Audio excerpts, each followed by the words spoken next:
marché parisien se maintient dans le rouge à la mi-séance avant la décision monétaire de la Banque centrale européenne. Et on commence par Sanofi Aventis qui cède 1,6%.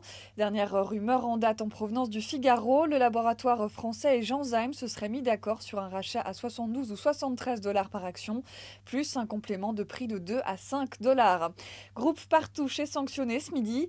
L'exploitant de Casino affiche une perte nette de 58 millions d'euros en 2010. Il va lancer une nouvelle augmentation de capital de 30 millions d'euros, garantie par Butler Capital Partners. Du côté des hausses, on retiendra Rexel. Goldman Sachs est passé de neutre à achat sur le titre du distributeur de matériel électrique. Et puis bien orienté aussi Energy Group. Les investisseurs saluent la publication d'un chiffre d'affaires 2010 supérieur aux attentes, dopé par la reprise des investissements publicitaires et par la TNT. Hermès International résiste ce midi en hausse de 0,5%. Le groupe de luxe a publié des revenus 2010 en hausse de 25,4% en données publiées par rapport à 2009.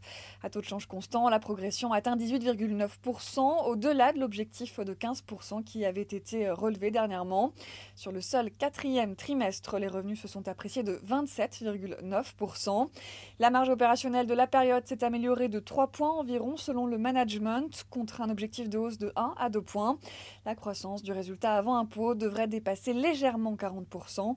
Hermès se propose par ailleurs un acompte sur dividende de 1 euro par action. Voilà, c'est la fin de ce flash. On se retrouve à 18h pour la clôture.